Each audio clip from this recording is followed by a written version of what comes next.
Bonjour à tous. Dans la paracha de Chayei Sarah, la Torah nous dit sur Avraham, Avraham Zaken. Avraham était arrivé à un âge avancé. Et donc c'est à ce moment-là qu'il va envoyer son serviteur Eliezer pour trouver une femme pour son fils Yitzhak. Et dans la Haftara que nous lisons également à Chayei Sarah, on va retrouver la même expression, mais cette fois-ci qui concerne le roi David, sur lequel il est dit Ve Amelech David Zaken. Et le roi David était devenu âgé. Ça se trouve donc dans le premier chapitre, c'est vraiment les premiers versets du premier livre des rois.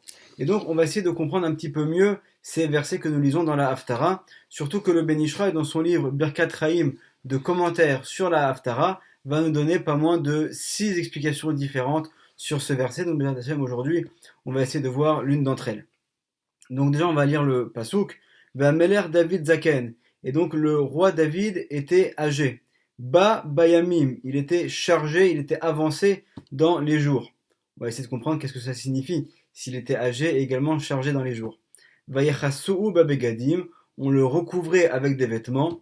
Velo ichamlo, et il n'en était pas réchauffé. Et donc ensuite nous dit le verset suivant Vayomerulo avadav, ses serviteurs lui dirent au roi David Yevakshu ladoni amelech, on va essayer de chercher d'amener pour le roi Nahara Betula, une jeune fille vierge, Ve'ameda lifne amelech, elle se tiendra devant le roi, Utilo sochenet, et elle sera pour lui, donc elle va s'occuper de lui, elle va prendre soin de lui, Ve'sharva bechekecha, Ve'cham ladoni amelech, et donc elle se reposera dans tes bras, et la chaleur reviendra à notre Seigneur le roi. Donc quand on connaît la grandeur du roi David et tous les actes extraordinaires qu'il a accomplis dans sa vie, sa grandeur également d'un point de vue même spirituel, comme c'est mentionné dans de nombreux endroits, notamment dans le Zohar, forcément on comprend que ces versets ne sont pas à interpréter selon le sens littéral, mais qu'il faut au contraire voir qu'est-ce que la Torah cherche à nous cacher à travers ces versets. Alors le Ben Ishraï va nous proposer une interprétation de ce verset vraiment qui va s'éloigner un petit peu du sens littéral et on va comprendre comment est-ce qu'en fait ces versets nous parlent de l'époque que nous vivons actuellement. Donc lorsqu'on dit Vamelech David, lorsqu'on parle en fait du roi David, nous dit le Ben Ishraï, il ne s'agit pas en fait au niveau de la parabole, il ne s'agit pas du roi David qui a vécu à l'époque des rois, en fait il s'agit du Mashiach qui est appelé Mashiach ben David, qui est descendant de la lignée de David. Donc en fait, ce verset fait allusion à la venue du Mashiach. Donc lorsqu'on dit Vamelech David, on parle en fait donc du Mashiach.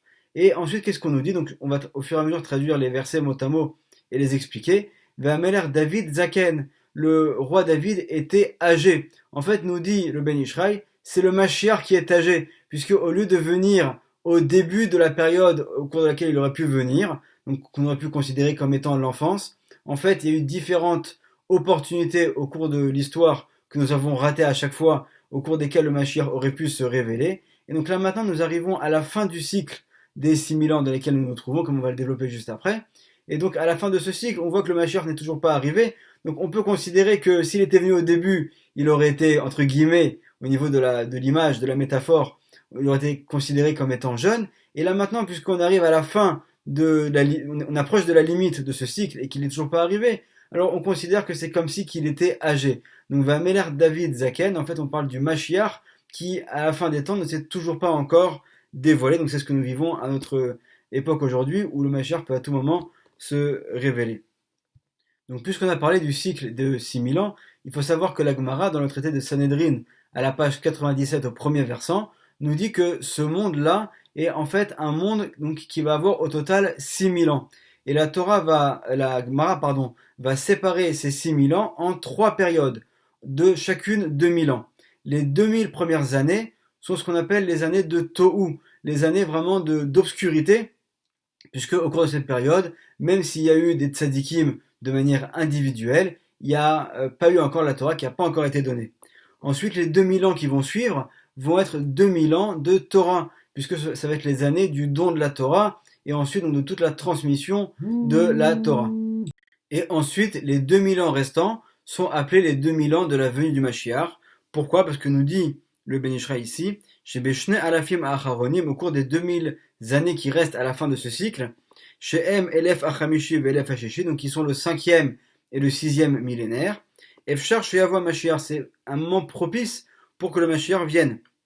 Vechol et Uzman, et à tout moment, chez Beshne Alafim Elud, au cours de ces 2000 années, de ces 2000 ans, Uzmano, c'est le temps du Mashiach, c'est-à-dire que le Mashiach peut venir à n'importe quel moment au cours du 5e et du 6e millénaire. Le 5e millénaire, il est déjà donc passé, et là nous nous trouvons à la fin du 6e millénaire. Et là, Shadavar Talou Be Israël. Mais en fait, ça va dépendre d'Israël. Pourquoi? Im Israël Ayu Osim Tshuva Karaoui. Si les Ben Israël avaient fait une Tshuva, avaient fait un repentir comme il se doit, Aya Efshar Sheyavo Techef. À ce moment-là, il aurait pu venir directement. Pourquoi? Parce qu'en fait, par notre Tshuva, on aurait pu donc finir le travail de séparation des étincelles de sainteté et de les séparer des étincelles de sainteté du mal. Et donc, en fait, on aurait terminé le tikkun, la réparation de ce monde, et on a permis la venue à ce moment-là du Mashiach. Et nous dit ensuite le Ben Ishraï, Veine ata, et voici que maintenant, ba'avantenu arabim, à cause de nos fautes qui sont nombreuses, nirnas elef ashishi gamken, non seulement le Mashiach n'est pas arrivé au cours du 5e millénaire, mais là on est même rentré dans le 6e millénaire, ve'avar rova elef, et la plus grande partie de ce millénaire est déjà révolue, veloba, et le Mashiach n'est toujours pas arrivé. Donc ensuite, lorsqu'on nous dit que Vameler David Zaken, donc il était âgé puisque le Mashiach a mis du temps à venir, Bayamim, il était avancé dans les jours. En fait, pourquoi est-ce qu'on dit qu'il était avancé dans les jours? Puisque le mot Yamim, c'est les jours au pluriel. On sait que le minimum du pluriel, c'est toujours 2. Donc en fait, lorsqu'on dit Bayamim, ça va prendre au sens... En fait, le mot Ba, ça veut dire qu'il va venir à quel moment? Bayamim, au cours des 2 jours. Et on sait que pour Hachem, si on devait s'exprimer en termes de temps, chaque millénaire est équivalent à un jour, de la même manière qu'il y a 6000 ans, et ensuite il y a le 7e millénaire qui est un millénaire totalement de sainteté, de montée spirituelle. Donc là également, à cette même image, on a aussi les jours de la semaine qui sont de 6, et ensuite le Shabbat. Donc lorsqu'on parle des 2 jours, en fait on parle donc des 2 millénaires de la fin de ce cycle, qui sont le 5e et le 6e millénaire, au cours duquel le Mashiach doit arriver. Et juste pour être précis également au niveau des sources, c'est important que vous puissiez, pour ceux qui le souhaitent, les retrouver. Lorsque j'ai dit que un jour pour Hachem était équivalent à 1000 ans, la source c'est dans Rashi, dans le commentaire de Rashi sur le traité de Sanhedrin à la page 97 au premier versant. Donc ensuite on poursuit donc notre verset. Ensuite dans le verset on nous dit qu'on avait recouvert le roi David avec des vêtements et qu'il n'arrivait pas à se réchauffer. Donc nous dit ici le Ben Ishraï, lorsqu'on dit qu'on a recouvert, en fait, c'est que le Mashiach, il est resté couvert, il est resté caché, il ne s'est pas dévoilé. Pourquoi? Là, le mot Begadim, il faudrait l'interpréter comme, non pas comme des vêtements, mais en prenant la même racine, c'est également, en fait, on pourrait dire le mot Boged, c'est quelqu'un qui va être un traître, quelqu'un qui va se révolter. Donc, à cause des gens qui, malheureusement, se révoltent contre Hachem, donc le Mashiach ne peut pas se dévoiler, donc il reste totalement caché. Velo Yecham Lo, et donc il va pas se réchauffer. Ici, en fait, la chaleur, elle fait allusion à la midatadin, c'est-à-dire au jugement final qu'il va y avoir lorsque Mashiach va arriver, et où, à ce moment-là, Hachem va venger donc tout le mal qui a été fait au peuple d'Israël au cours de l'histoire. Donc cette chaleur, elle fait allusion, en fait, à ce feu de Gvura, ce feu de Dinim, qui va venir donc pour punir tous ceux qui se sont mal comportés pendant l'histoire. Donc ensuite, on passe au 2e verset. À ce moment-là, Vayomerulo Avadav, donc les serviteurs lui ont dit, de qui il s'agit? C'est en fait de nous-mêmes, du peuple d'Israël, qui vont dire donc en fait Yevakshu Ladoni Ameler. On va donc chercher pour le roi. Ici, autant dans le premier verset, on avait dit Vameler David, on avait parlé du roi David, mais ici on ne répète pas que c'est le roi David. Il y a écrit Yevakshu Ladoni Ameler, on va demander pour le roi. Nous dit le Ben Ishraï, il ne s'agit pas du roi David, il s'agit en fait de Kadosh Baruch Hu, le roi des rois. Donc nous, qu'est-ce qu'on va chercher pour Hachem? Qu'est-ce qu'on va désirer de tout notre cœur? Na'ara Betula, une jeune fille vierge, c'est-à-dire on fait ici allusion en fait à la présence divine, à la Shrina, à Kedosha. Tout notre but, c'est que finalement Hachem puisse faire venir et résider sa présence divine dans ce monde. Donc nous, à ce moment-là, lorsqu'on va arriver à la période pré-messianique, donc c'est maintenant, qu'est-ce qu'on demande à Hachem? On ne va pas demander chacun d'entre nous pour les différents petits problèmes de sa vie de tous les jours qu'il peut avoir. On va demander à Hachem que tout simplement on veut qu'il règne dans ce monde et qu'il fasse descendre sa shrina, sa présence divine dans ce monde. C'est ce que le Ben Ishraï dit ici noir sur blanc.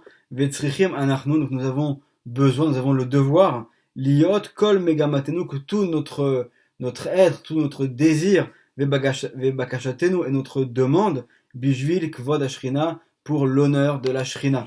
Donc c'est-à-dire que vraiment l'importance pour nous doit être non pas de penser à nous-mêmes, mais de désirer que Hachem fasse régner sa présence dans le monde.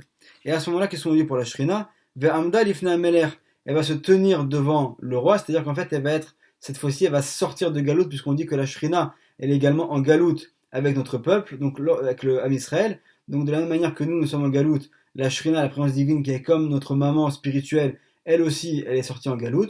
Donc lorsque le Mashiach va venir, nous, on va sortir de Galout, on va être délivrés, mais également la Shrina Akdosha, elle aussi, elle va donc se tenir debout, c'est-à-dire qu'elle va être délivrée de cette situation d'exil dans laquelle elle est, elle aussi, à cause de nos fautes. Vatei la Meler, donc elle sera pour le roi, c'est-à-dire qui vient pour Hachem.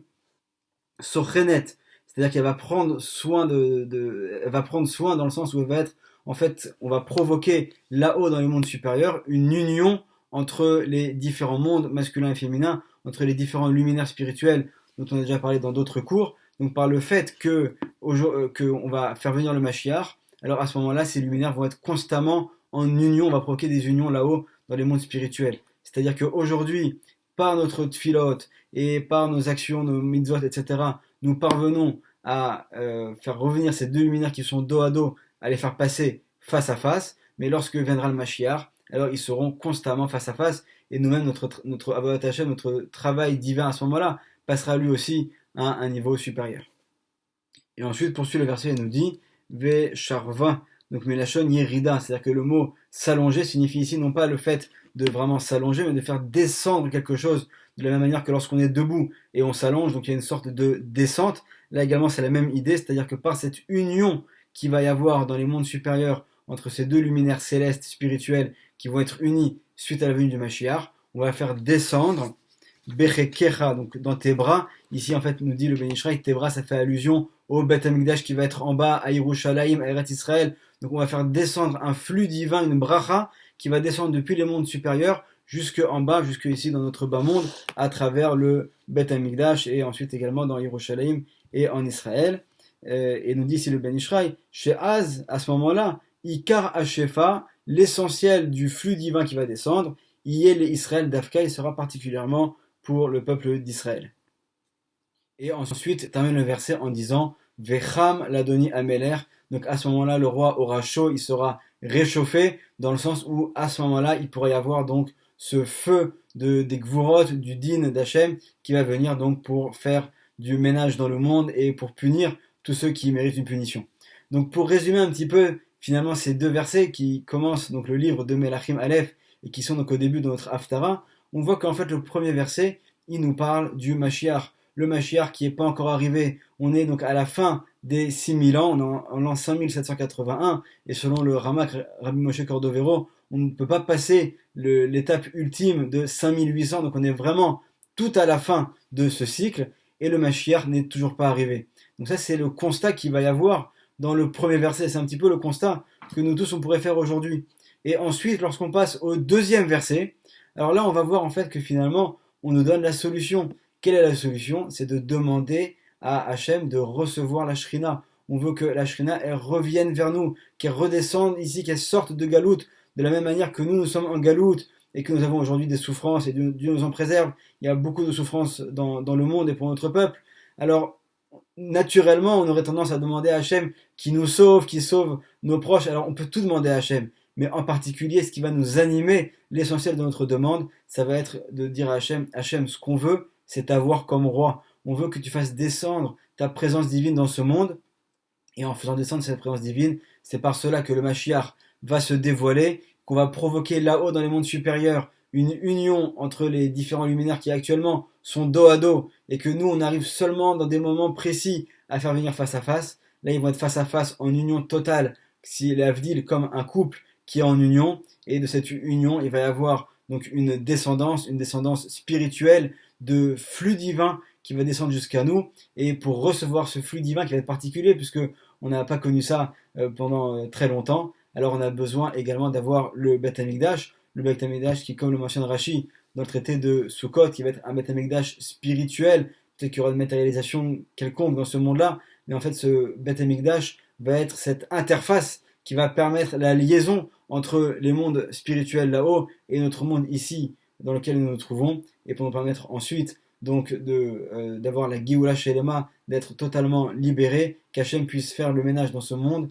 et qu'ensuite nous permettre à nous de passer à l'étape suivante, puisque comme on l'a mentionné dans le traité de Sanhedrin, c'est vrai que le monde est pour une période de 6000 ans, mais au-delà de ces 6000 ans, il s'agit en fait qu'une étape. On pourrait comparer ça un petit peu comme à des élèves qui sont dans une classe. Lorsqu'on est dans une classe, on passe une année. Nous, notre année scolaire, elle va durer 6000 ans. On va être jugé à la fin. Il y aura un test de fin d'année au cours duquel on va décider, au cours d'un grand jugement, qui vont être ceux qui vont passer de classe, qui vont passer à l'étape supérieure. Et donc, en fait, après, on va passer d'étape en étape. Dans l'éternité, on va passer à des étapes spirituelles qu'on ne peut pas comprendre aujourd'hui, puisque nous sommes aujourd'hui limités. Notre neshama se rentre à l'intérieur d'un corps qui est un corps matériel, physique, limité. Mais une fois qu'on va pouvoir se détacher et passer à un niveau spirituel, alors également nous attendent d'autres étapes qui, elles, vont être à des niveaux bien plus élevés. Et on ne peut même pas s'imaginer le bonheur qui nous attend là-haut. Donc, Bézant Hachem, mais on sait maintenant qu'il ne reste plus qu'à prier à Hachem